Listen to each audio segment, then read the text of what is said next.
আসসালামু আলাইকুম। আমি আছি আপনাদের সাথে এমডি মাহমুদুল হাসান রিয়াদ, এবং সবাই আমার ইউটিউব চ্যানেলে স্বাগত। প্রতিদিনের মতন আজকেও একটা ভিডিও নিয়ে আসলাম। আজকে সারাদিন কী কী করবো আজকে আপনাদেরকে সব শেয়ার করবো।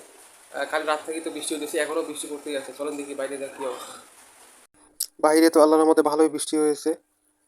মৌসুমী হোটেলের সামনে যে লাইব্রেরিগুলো আছে ওইখানে আসলাম একটা গাইড নেওয়ার জন্য, সেদিকে গাইড নাই।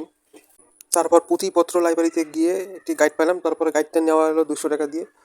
কেন জানি ভিডিও করার জন্য সাহস পাই না সবার সামনে, পরে লুকায় লুকায় যেমন করে হোক ভিডিও করতে হয়।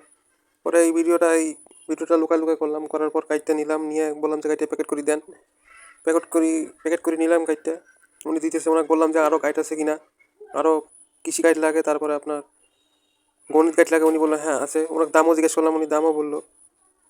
তো দাম টাম শোনার পর ওনাকে বললাম ঠিক আছে, যদি নেই তাহলে এখানে আবার আসবো এখন। এরপর গাইজ আমার বন্ধুর সাথে দেখা করবো।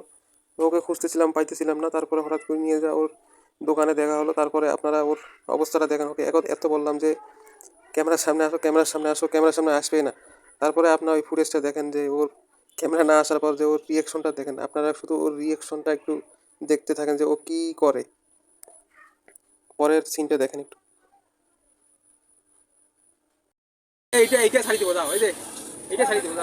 তারপরে গাইস রিক্সায় চড়ে আরামসে ভিডিও করলাম। আশেপাশে মানুষ দেখতেছিল, মনে হচ্ছে কিরে কি পাগল নাকি রে, পাগল হয়েছে নাকি। তারপরেও ভিডিও করলাম আস্তে আস্তে।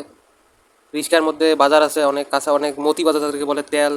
তারপরে আপনার বললেন তেল, তেল, লঙ্কা, তারপরে আরও কি চাল, আরও গরম মশলা, আরও দারচিনি, সস, এগুলো আরও ইত্যাদি, এরকম চাল, এরকম অনেক বাজার ছিল।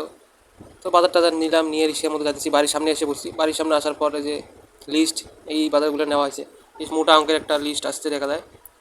তো ভালোই চললো, ভালোই খসানো গেছে আজকে। পরে চলে গেলাম মুরগি কেনার জন্য। পরে মুরগি না হলো প্লাস প্রায় আপনার 16 পিস মুরগি না হলো রোস্টের জন্য। কালকে মেহমান আসবে, মেহমানের জন্য বাড়িতে ছোটোখাটো অনুষ্ঠান। ও মেহমানের জন্য প্রায় 14 কেজি 14 কেজি পাকিস্তানি মুরগি নেওয়া হলো রোস্টের জন্যে। কালকে বাড়িতে মেহমান আসবে বোনের বাড়ি থেকে।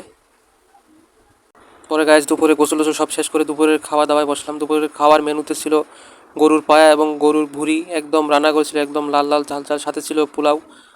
গরুর হাড়গুলো গাছ এত নরম ছিল দেখেন, একদম মানে গরুর হাড়গুলো মুখে দেওয়ার সাথে সাথে একদম মোমের মতো নরম হয়ে গেছিলো। পরে আম্মুকে বললাম একটু প্লেটে দিতে, পরে আম্মু প্লেটে দিল। পরে প্লেটে নেওয়ার পর মাখতেছি, মাখার পর যে প্রথমটা মুখে দিলাম, পুরো মুখে একদম ব্লাস্ট হলো। তো আলহামদুলিল্লাহ ভালো লাগছিলো মুখে দেওয়ার পর। পরে একা একা বসে খাইলাম। আম্মুকে বললাম খাইতে, আম্মু বললো না খাবে না, এখন গোসল করে নেই, তার কারণে খাওয়া নেই। পরে আমি একা একাই খাইলাম। আল্লাহ আল্লাহ আল্লাহ আল্লাহ রহমতে 2 প্লেট খাইছি দুপুরে। তো খাওয়ার পরে খাইলাম আলহামদুলিল্লাহ। পরে গাইস আপনারা এখন পর্যন্ত যারা আমাদের ভিডিও দেখেন এবং সাবস্ক্রাইব করেন নাই, তাদেরকে অনুরোধ বলবো সাবস্ক্রাইব করতে, কেন একটা ভিডিও বানাইতে অনেক কষ্ট হয়। তো গাইস আজকের ভিডিও এতটুকুই। আসসালামু আলাইকুম।